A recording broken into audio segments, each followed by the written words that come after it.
I'd like to introduce a lady who I think probably needs no introduction to this crowd, Dr. Ann Cavoukian. Unprecedented in 3 terms as Ontario Privacy Commissioner. Currently, she's the Executive Director of the Privacy and Big Data Institute at Ryerson University. And she's going to talk to us today on Big Data Needs Big Privacy. So join me in welcoming Ann. Thank you.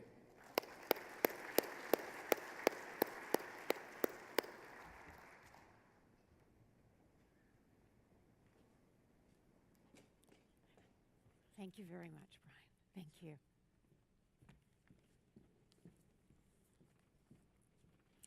Good morning, ladies and gentlemen.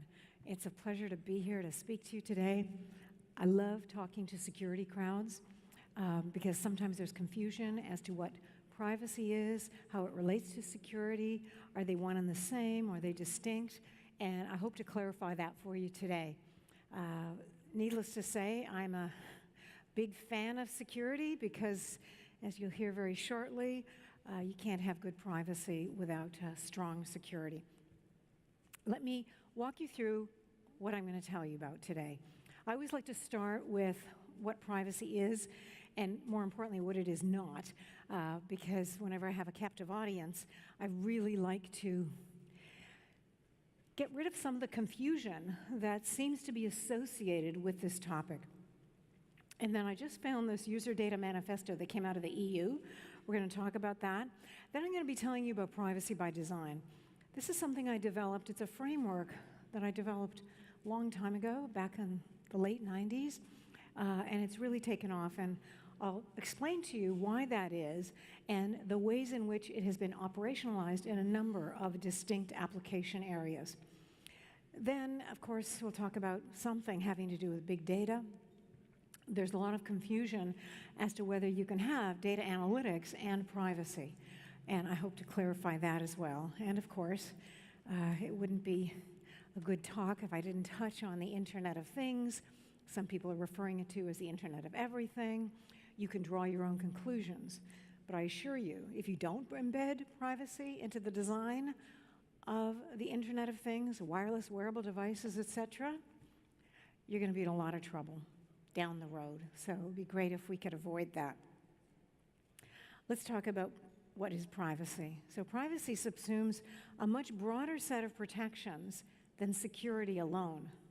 But if you don't lead with strong security, you will never have good privacy. You simply cannot have privacy without a base of strong security. It's critical. And especially this day and age where cyber attacks are just abounding, it is absolutely essential that you ensure this strong base. But I want to return to privacy just for a moment and try to dispel some myths that are out there. A lot of confusion as to what privacy is and it is not. Here's what it's not. Privacy does not equal secrecy. It's not about having something to hide. It drives me crazy. I'm sure many of you have heard the expression, well, you know, if you have nothing to hide, what's the problem? Then you have nothing to fear, right? Wrong. That does not reflect a free and democratic society. That's not what freedom and liberty is about. If you're a law-abiding citizen, you get to decide what information you choose to share and with whom. That's the essence of privacy. It's about control. It's all about personal control on the part of the individual. The user being in control is absolutely critical relating to the programs, the apps, whatever it is he or she is using, because you want it to reflect a freedom of choice. They should be free to decide, do I want to share this information with you, with others? Do I want to disclose to third parties? The notion of control is absolutely critical to privacy.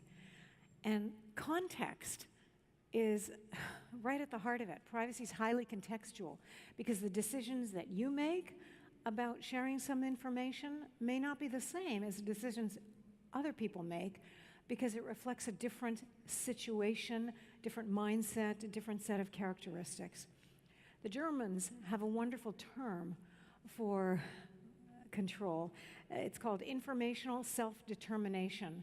A big term, simple concept, that it should be the individual who determines the fate of his or her personal information. And it was considered to be such an important value that they enshrined it as a right in their Constitution in 1983.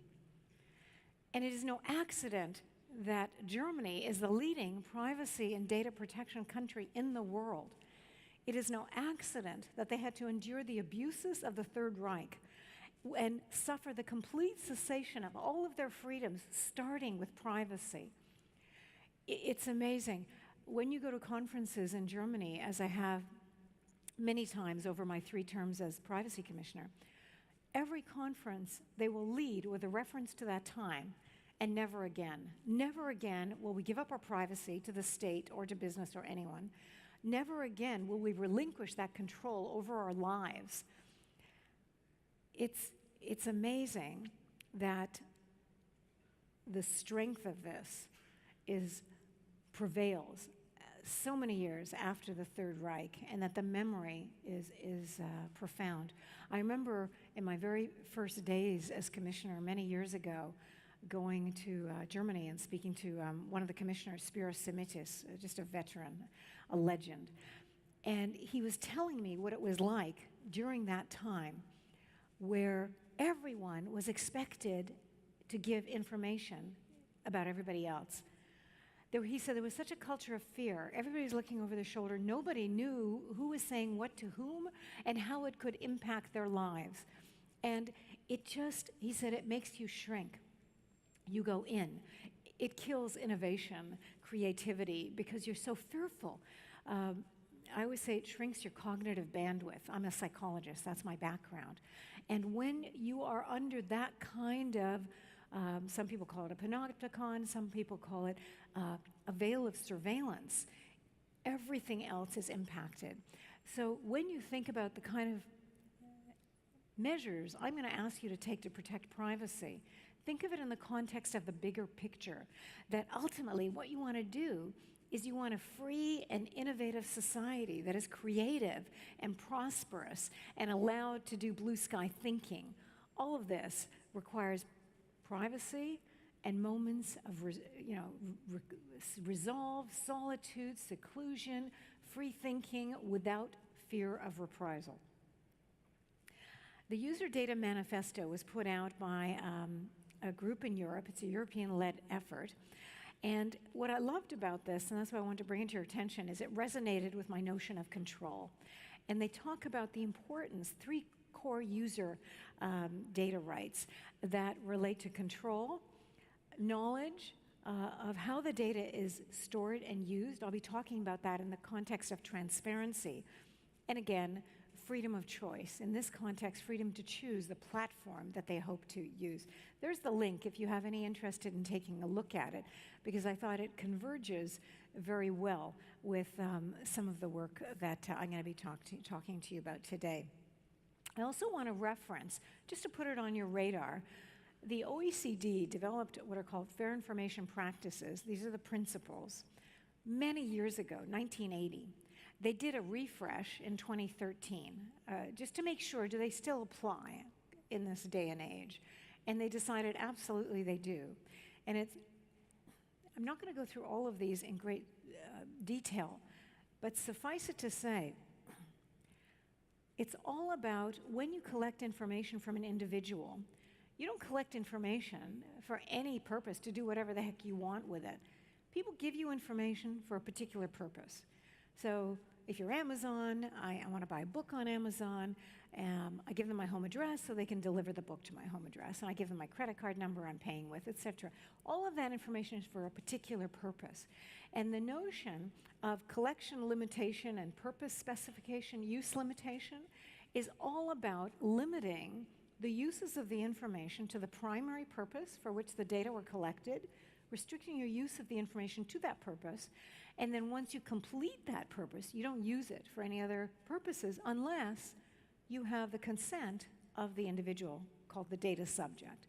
So the notion of secondary uses of data without the consent of the data subject in the privacy world, this is foreign. But as you know, this abounds online. When you think of the internet, the web, everything that's happening, secondary uses are probably more the norm than anything else. And you're going to see a lot of pushback to this from the European Union. And I'm going to talk about them in a moment because they recently invalidated an agreement that had been struck in about the year 2000 with the US. The EU has, in the late 90s, had a data directive that they put in place, very strong privacy laws reflecting these principles. And they said any data that flows outside of the EU on EU citizens, let's say going to companies in the US, there's got to be some agreement in place because the US, the laws in the US were not considered to be adequate from a European point of view. There was no adequacy with the EU data directive. So they struck this agreement called Safe Harbor. And basically, it was that companies in the US could voluntarily say, yes, we're going to sign up for this, and we're going to agree to follow the requirements in the law in the EU. And about 4,000 to 5,000 companies have signed up a long time ago. The problem recently that arose, and on October the 6th, this was invalidated by the EU Court of Justice. This was huge, devastating impact on companies in the US. The reason it was invalidated was because of new revelations that the European Union Court of Justice learned as a result of Edward Snowden's revelations, PRISM, etc. The massive state of surveillance taking place in the US that would also impact EU citizens. So, long way of saying I wasn't going to get into it here, but I'm into it. So they decided we're going to invalidate it, and they did it like this. On October the 6th, there is no longer a safe harbor agreement in place. So companies in the US have been scrambling, as you might imagine, to find some alternate means of continuing to engage in business with their customers in the European Union. So stay tuned on that. There's no decision yet. They're working on a couple of other things. Binding corporate rules are being considered, model contracts, but this is a very thorny area now. Suffice it to say, these principles are considered to be extremely important and will be reflected in any privacy laws that emanate from the EU and will expect to be respected in the US and elsewhere. Now, I'm going to switch gears and I'm going to talk to you about something called privacy by design. As I think was mentioned, I developed this a long time ago, late 90s, but it's really taken off since then. Actually, right after 9/11, I really started focusing on privacy by design because what it's all about is embedding privacy protective measures proactively into the design of your IT, into the data architecture, into the code that you write, making it an inherent component of your program or system, all about embedding it into networked infrastructure. So why do we have to do this? Well, what became abundantly clear was that the system of regulatory compliance that we have in place around the world through privacy laws, and believe me, I was a regulator for many, many years. I believe very strongly in that methodology. But the reason it was no longer sufficient was because in this day and age of ubiquitous computing, online connectivity, social media abounding, wireless and wearable devices, information everywhere in the Internet of Things, in this day and age, it was simply not possible to address all the privacy harms that were arising through this after-the-fact system of regulatory compliance. The other component of privacy by design that is essential is abandoning the dated zero-sum view of the world and the pursuit of various areas. And the reason I said this really took off after 9/11 is because, believe me, after 9/11, nobody wanted to talk about privacy.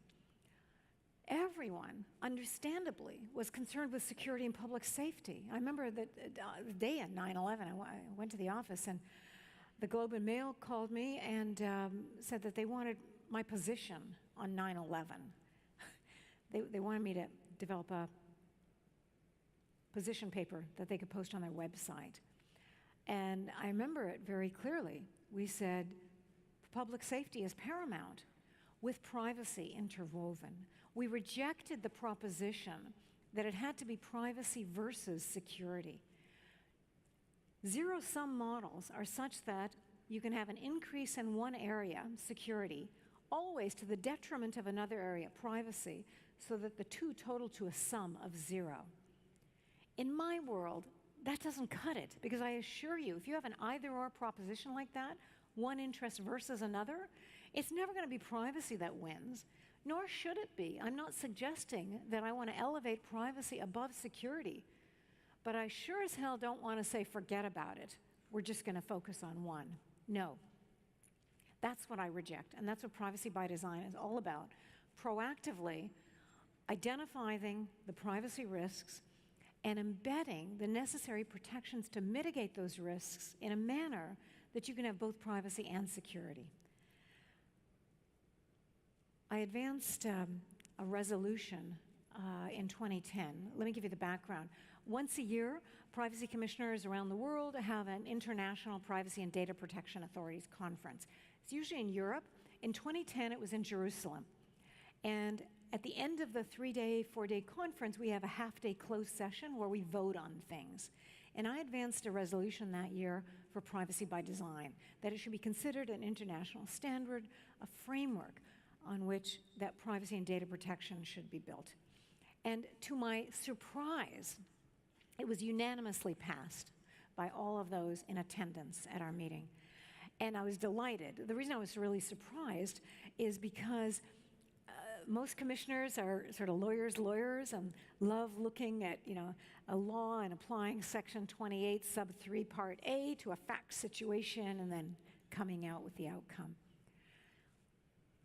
What I grasped at the meeting was that I was not the only one who was frustrated with the fact that the majority of the privacy infractions were escaping our detection. Everybody got it. Everybody was in the same boat, feeling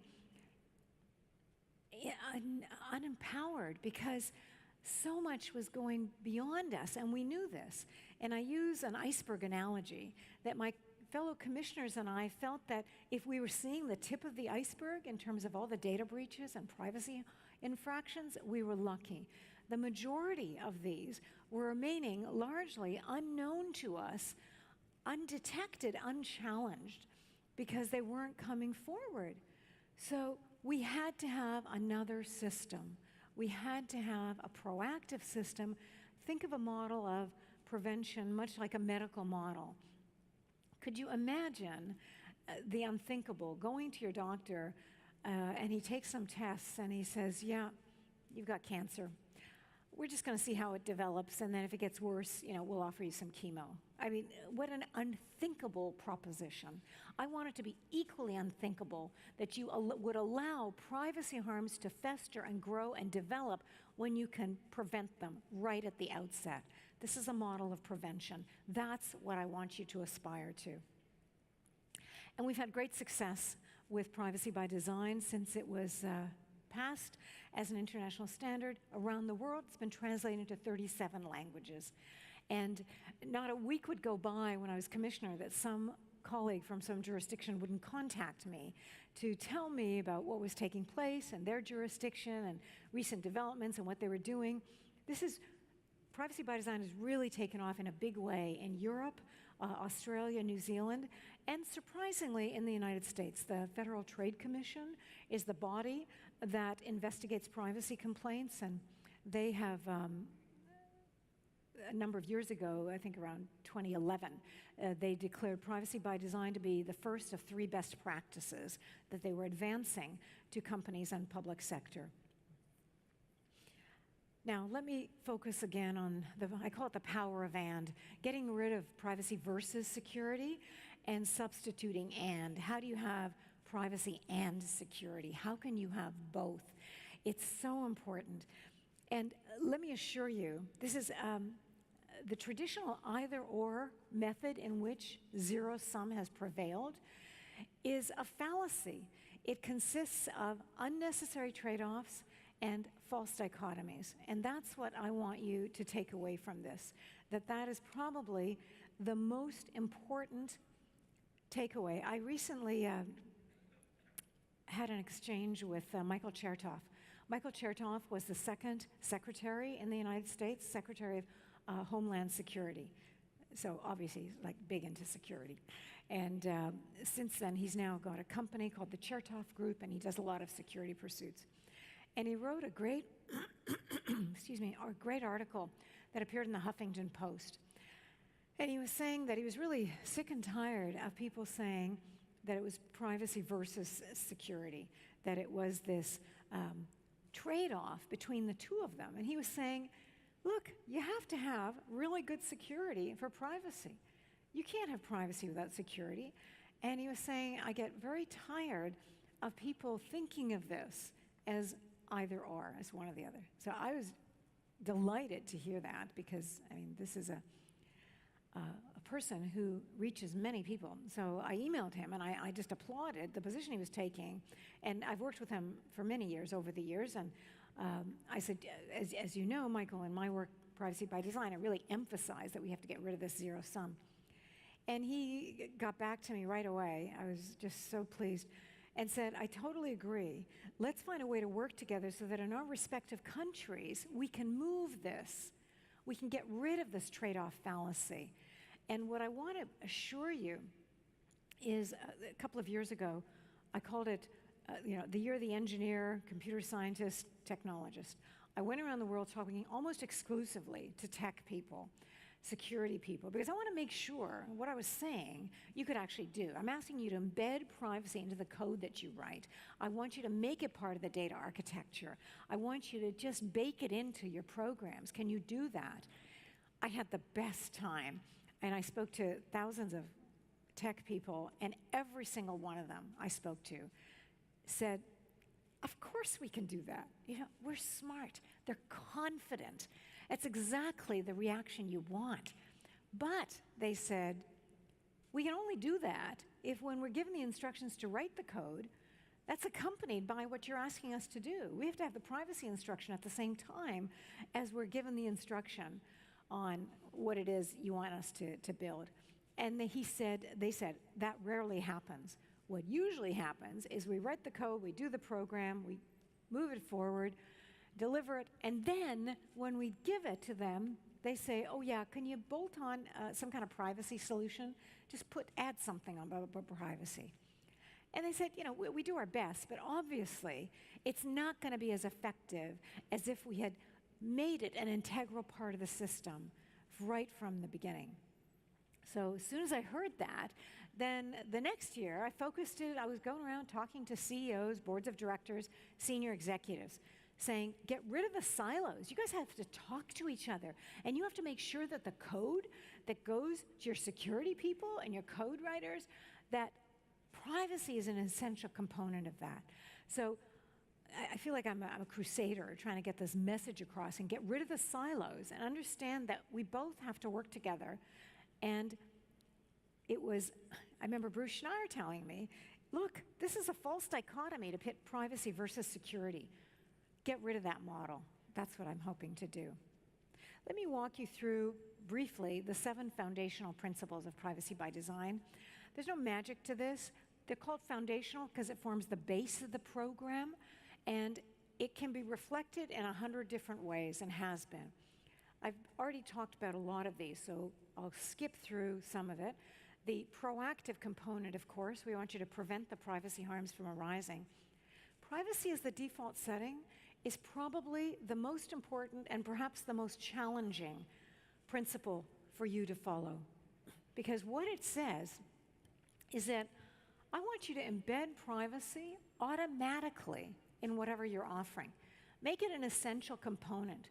Make it a default setting such that a user doesn't have to ask you for privacy. They don't have to wade through the legalese and the privacy policy or the terms of service. Come on, how many people do that? Hands up, last time you read a privacy policy. Notice, even I am not putting my hand up because people don't do it. It's very unfortunate, And it's generally speaking written to cover the background of the people writing at the companies.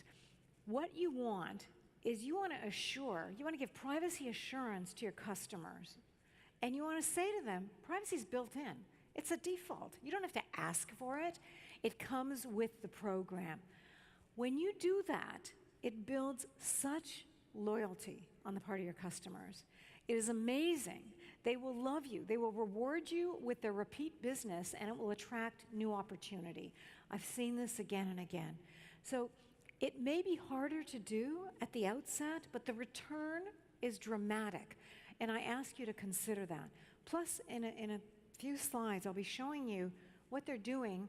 The European Union is in the process of replacing the 28 privacy laws that exist now for the 28 member countries of the EU.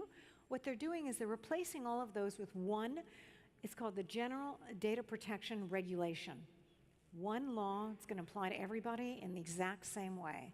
And for the first time ever, a law has the actual words privacy by design and privacy as the default actually in the statute. This is a first. This is huge.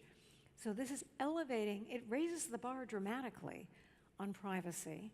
And if you are engaged in a company or activities where you're already doing this, you're way ahead of the game. And that's why I'm urging people to consider this. Embedded in design speaks for itself. Bake it in. Make it an integral component. I've talked a lot about full functionality for all the reasons that I hope have convinced you to consider offering multiple solutions at the same time. I know it's harder. I think the reason zero sum has abounded is because it's easier to do one or the other, one interest versus another. It's harder. You got to be more creative, more innovative to do both, but the return is dramatically better. And you know, it gives you a seat at the table when you consider positive sum. I'll give you an example. Years ago, I was asked to join the board of the European Biometrics Forum. And I was honored, but really surprised, because in Europe, they have hundreds of wonderful privacy commissioners. So I said, yes, thank you, I'd be honored to do it, but why are you coming to me? You've got these fabulous people here. And they said, it's simple. They said, you don't say no to biometrics. You say yes to biometrics, and here are the privacy protective measures I insist you weave into your biometrics. They said, you know, we may not like that, but we can live with it, we can try to accommodate it. And we had developed something called Biometric Encryption, which is all about using the strength of the biometric to code some other information. Anyway, so I had a great time working with them. We advanced biometric encryption. It was this win-win proposition of biometrics and privacy. Yes, you can do both. It opens up so many doors when you do that. End-to-end security. I started with a reference to security at the beginning. As I said, privacy subsumes a much broader set of protections than security alone. But if you don't have full lifecycle protection, end-to-end security from the time of secure collection of the data through the secure use of the data to the secure destruction of the data, you're not going to have any privacy, especially in this day and age. Security is the key. It is absolutely critical. Visibility and transparency. Let me just talk about this for a moment. I always tell companies and governments, it's not your data. You're collecting data, personal information from your customers. You may have, as a company collecting the data, you may have custody and control over that data, but you don't own the data. It doesn't belong to you. You are in control of the data, and with that custody and control comes a very strong duty of care to protect that data. And at the very least, be transparent with your data subjects, with your customers. Tell them what you intend to do with their data. It's their data. They have a right to know, I'm going to use it in this way. Here's where it's going. If you intend to share it with third parties that they're not aware of, you got to tell them that. You can't just do whatever you want with the data. That's where the transparency comes in.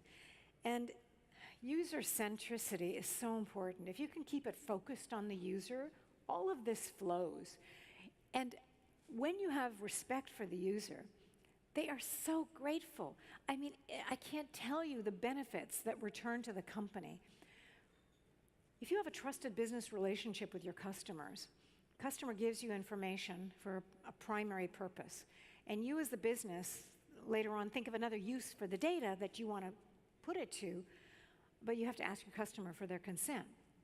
Customers are much more likely to give you consent for secondary uses if there is that trusted business relationship, because they trust you, they know you're going to use it in the way you're describing that will also be of benefit to them, and they have no problem with it. Usually their problems relate to unauthorized third parties accessing information, but within the relationship where there's trust, you're golden.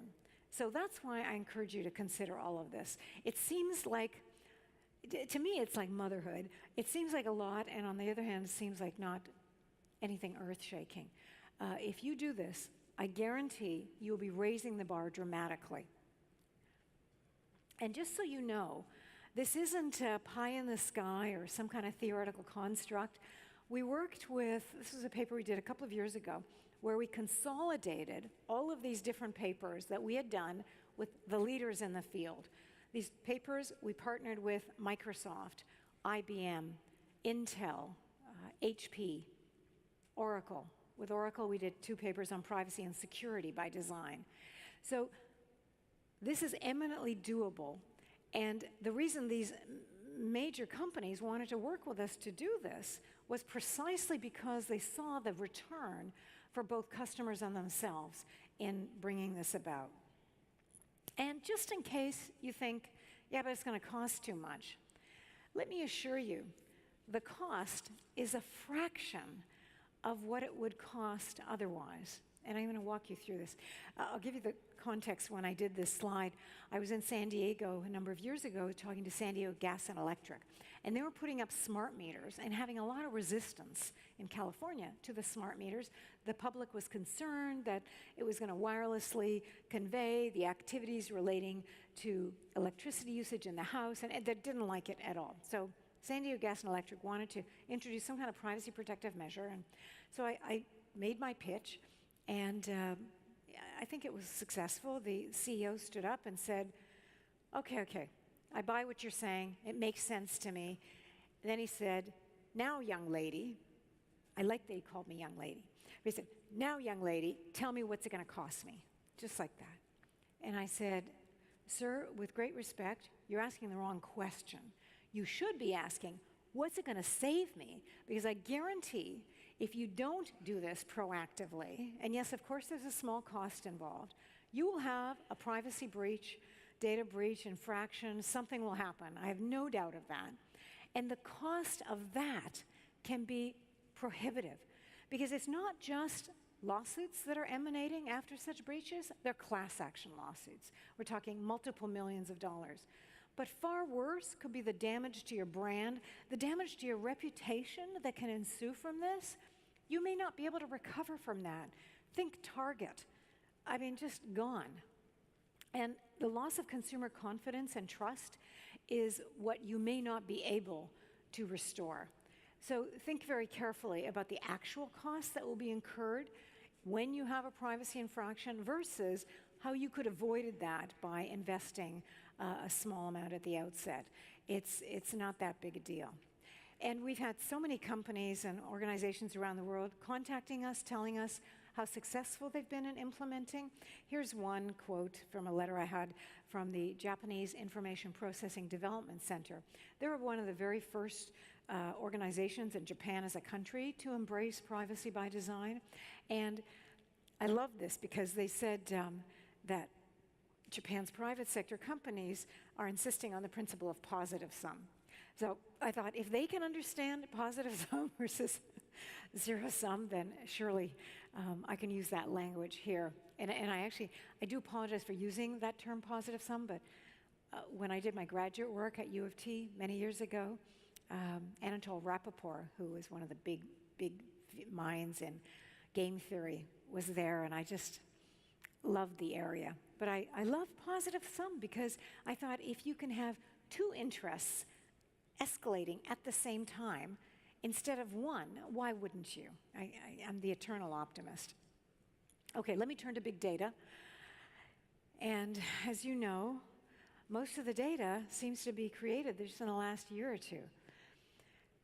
And I want to be clear, I'm a big fan of data analytics. I think the output that's going to come from this in terms of medical research, all kinds of things we can't even imagine, it's going to be amazing, and it will lead to wonderful new discoveries and insights. But this is why you have to be careful. It can also lead to expanded surveillance on a scale that is just unimaginable because of the breadth of the data you're talking about, the unstructured nature of the data, and the new associations you're going to be making. It's really, really important to weave in privacy so that you can have, I would say, you need to have big privacy with big data. You can have both. Think positive sum, not zero sum. And last year, a couple of things started grabbing my interest, that we've got to be careful with big data anyway. This caught my eye. They said that despite a lot of investment being made in big data technologies, a lot of programs are completely sputtering, failing. I thought that was interesting. And they said big data is much more than just input. It's a lot more than just plugging data into a program. We really have to think this through. In my day, when I was at university doing statistics, you know, we would start out with a hypothesis, and then we would have a representative sample and do statistical analyses and all these kind of things.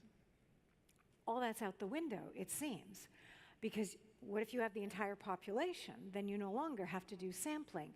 What if, but remember that big data, we're talking about the data analytics, are correlations. We're talking about predictive correlations that are on a huge scale and have enormous value.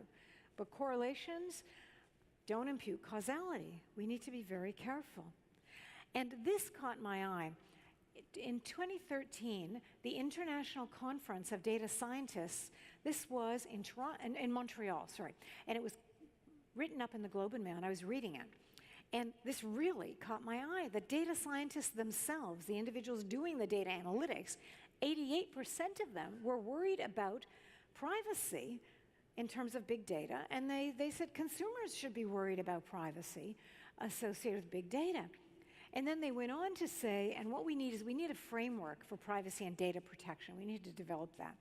And it occurred to me that they didn't know about my world, and nor would I expect them to. I don't know much about their world. So I wrote to them. I wrote to the person identified in the article, told them about my world, fair information practices, privacy laws, privacy by design, and the gentleman wrote back right away, and he said, "This is great. We didn't know all this stuff existed out there.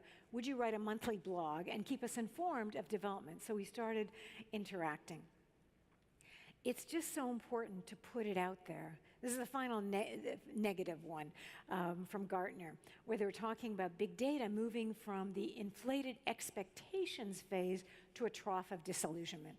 Obviously, we want to get past all of this. And one of the ways to get past it in terms of privacy is by embedding the necessary protections into the data analytics. Here's the last thing I'll say. I was talking earlier about correlations, and correlations can be extremely valuable, but they can also be at times spurious. If you can add context, remember earlier I said that context is key to privacy. If you can find some way to weave in context as a feature in the analytics, then possibly we could impute causality, which would increase dramatically the value of the analytics taking place. Back to my central argument that what drives me crazy is people say, "Oh God, privacy stifles innovation." The hell it does. It does the exact opposite. Privacy breeds innovation and creativity, because you've got to be really smart to do this. So free yourself from the mistaken view, in the event that you may have held it, that this is going to stifle you in some way.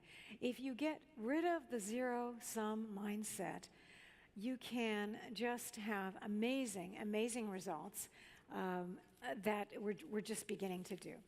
So let me now shift to a few things that we've done. I've been working with Deloitte for many years, where we talk about how you can have privacy by design and big data innovation without compromising privacy in any way.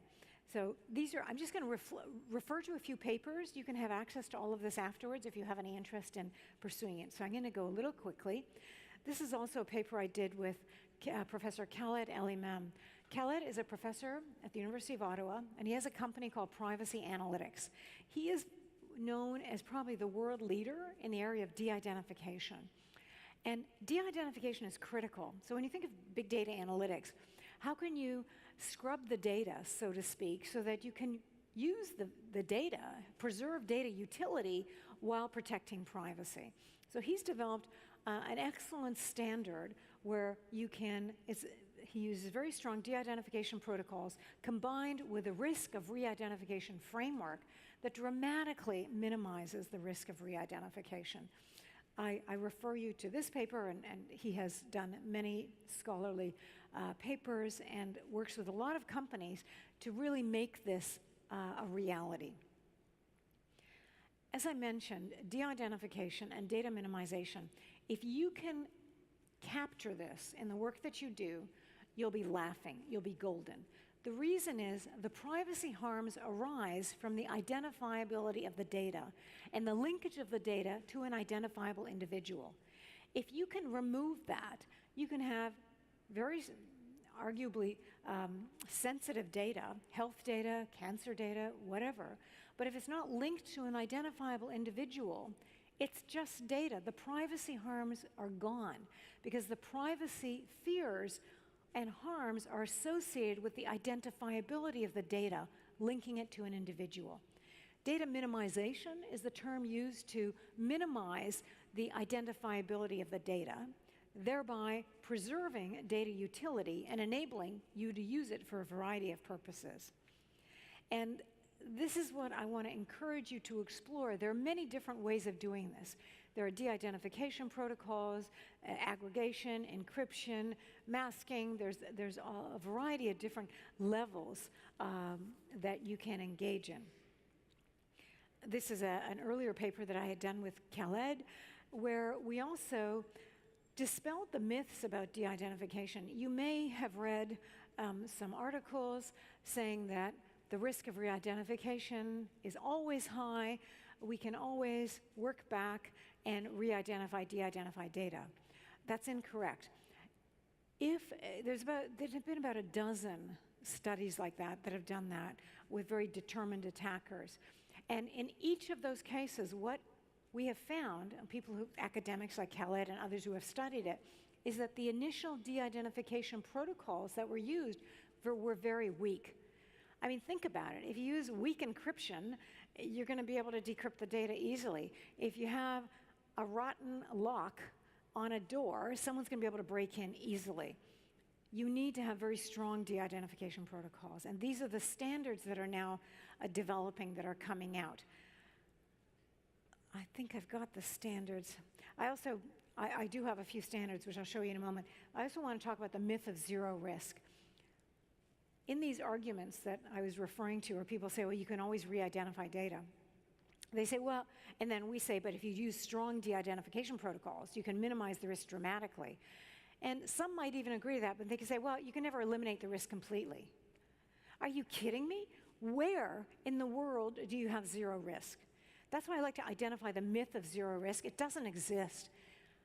When there's lightning outside, if it's raining, most people venture out anyway with little concern that they're going to be hit by lightning. You might be. The risk still is there. It's minimal. We can match that risk. You can minimize the risk of re-identification using very strong de-identification protocols to less than 0.04%, which is comparable to the risk of being hit by lightning. So I always say, let's get real. Let's use standards like the ones I'm about to show you that have just been developed in the last 6 months in a variety of different areas relating to clinical data, health data, pharmaceutical data. These are developing, and these will get stronger and stronger over time. There are many protocols that you can refer to now that will give you that win-win proposition of positive sum, data utility and preserving privacy. I think I only have, I want to leave 10 minutes for questions, so I'm going to go through the remainder very quickly because I haven't touched on the Internet of Things yet, and we have to touch on the Internet of Things. And this is but yet another paper, so all of this is there for you to take a look at. I want to talk about the Internet of Things. I group them in three very broad categories. Wearable computing, wireless and wearable devices, you know, the Fitbit and all of those.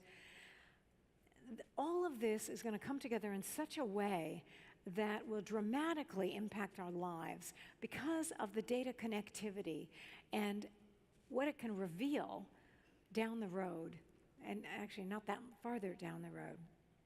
But first I want to tell you about a very cool product which you may not be aware of. This is a Toronto-based company, Canadian company called NIMI, and I'm on the advisory board of NIMI, and that's why I wanted to tell you about it.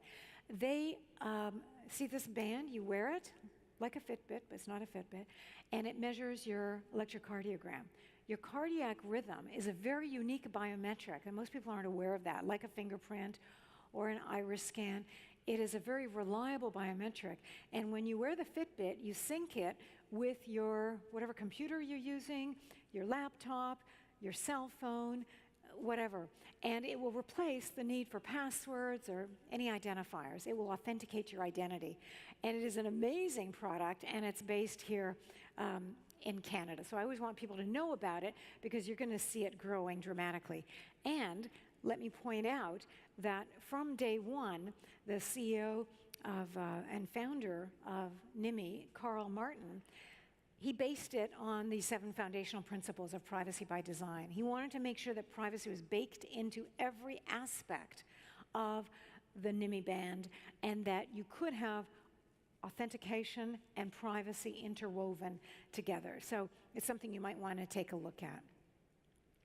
The privacy risks, generally speaking, that have been identified with the Internet of Things are the fear of third-party monitoring, unauthorized third parties having access to information emanating from these devices, and then using that information in ways that one has no control over. In Europe, it's called the Article 29 Working Party. They focus on privacy and technology-related issues. And they put out a paper a short while ago. And they said, on the Internet of Things, you have to make privacy the default setting. You have to bake it in. And they said, follow privacy by design. Because if we don't embed privacy into the design of these technologies, we're going to lose the game from the beginning. There's no way we're going to be able to get it back. And once a year, there's a Privacy Commissioners Conference I mentioned earlier. Last year, it was in Mauritius. And they also studied the Internet of Things, and they made a declaration.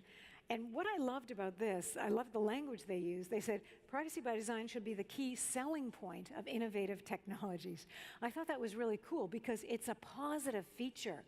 That's what I always tell companies I work with. If you do privacy by design, don't keep it to yourselves. Shout it from the rooftops because you will gain a competitive advantage by doing so. It will benefit you enormously.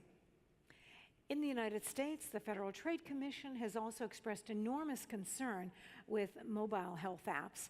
And they did a study a short time ago, and they found that of 12 mobile health and fitness apps that they looked at, that the information was being shared with 76 different parties. I mean, it's crazy. It's just out there, and there are no controls. So secondary use abounding, unauthorized third parties having access to this, and let me assure you, people don't like it. And Symantec just did this study on wearable devices, and they found 100% were trackable. So everybody who's doing these devices that Symantec looked at had access. Information was just floating out into the ether. You've got to find a way to do the opposite. What this individual advised, she said that if you've got a regulated medical device or not, it should incorporate as a default standards-based, now remember, default, you're going to see that a lot. Default standards-based privacy and security controls should be incorporated into their product infrastructures. You're going to see this again and again, this kind of messaging. And more on the FTC. They've featured security risks, privacy risks, and I mentioned that they're big fans of privacy and security by design. If you look at some of these things, so in Canada, in the US, in the EU, in Australia, you're going to have great success. And these are just the 2 security by design papers we did with Oracle. More on the FTC. I'm just going to go through this quickly, but I want just to give you an idea of how widely accepted privacy by design is. The chairwoman is saying that they refer to privacy by design as a key pillar of their privacy work. I'm just going to go very quickly now.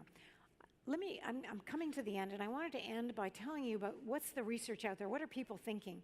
Pew Research did this internet project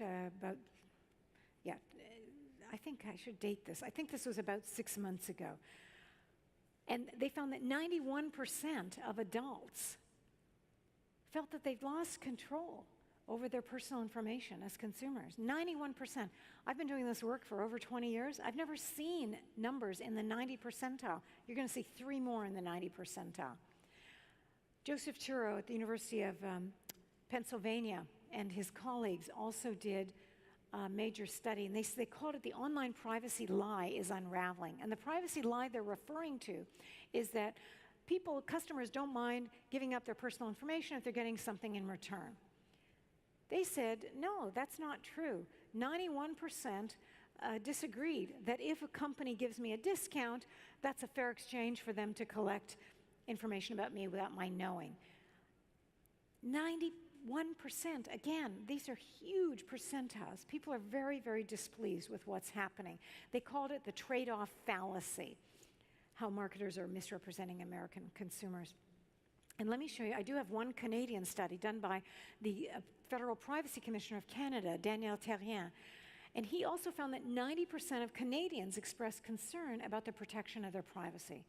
Ladies and gentlemen, when you have that level of concern, public distrust at an all-time high, consumer confidence at an all-time low, you start weaving in privacy by design into your offerings, into your programs, into your business practices, you will get a direct payoff from the individuals involved.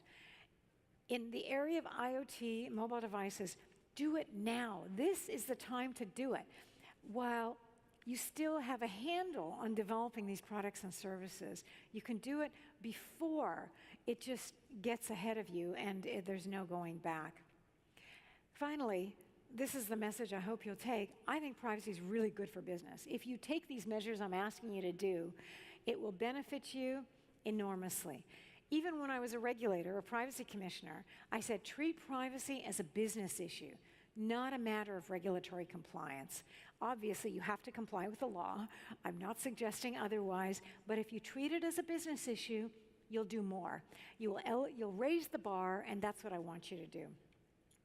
So I'm going to end, ladies and gentlemen, by repeating what I've been repeating throughout, that privacy is essential to innovation and creativity, and you can have it all. If you weave in privacy by design into your offerings, you will have a win-win proposition. And that's always my interest. I never want you to protect privacy to the detriment of your business interests. I want you to do both. And that's the proposition I'm urging you to do. Privacy and security, not one versus the other. I want you to deliver both, and into all of the security efforts that you engage in. If there's personally identifiable information that's part of that package, find ways to embed privacy so that you can minimize the risk and reap the rewards. Thank you very much, ladies and gentlemen.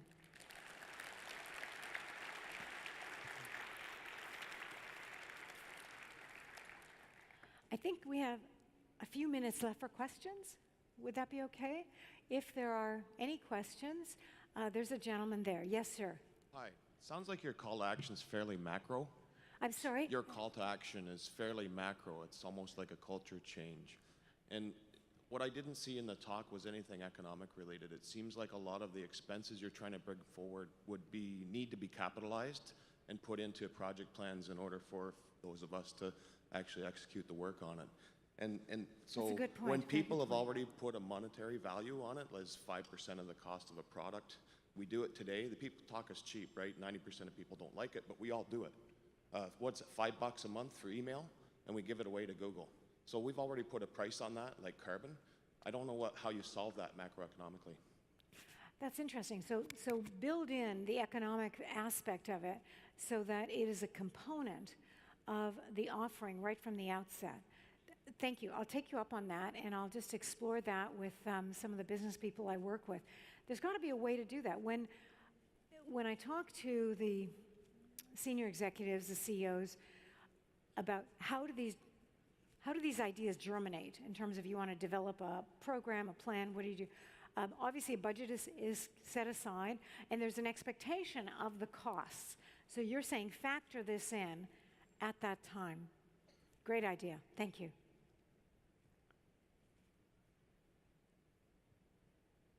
Yes, sir.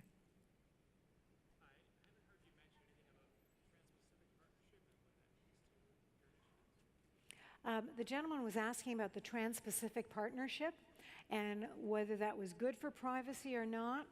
It's a really good question. It's a question mark right now. A lot of people have been exploring that since the TPP came out, and there is the potential for privacy intrusion, there's no question, but depending on how the information is exchanged and the contractual relationships that are built, and especially now with the rejection of the Safe Harbor Agreement by the EU, the expectation is new, I was going to say documents, new agreements are just being formulated now to replace the Safe Harbor Agreement. And that is going to be embedded into the process. I was reading this morning, the US is going to be introducing, they say, something called the Judicial Redress Act. They're doing it specifically in response to Safe Harbor. And the feeling is, and the privacy commissioners in the EU are developing something as well. The feeling is that between these two instruments, it will not, the TPP will not impact privacy adversely because of the strengthening of this other area. So stay tuned. It's not a clear answer. Okay, I think we are good, ladies and gentlemen. Thank you very much for your attention.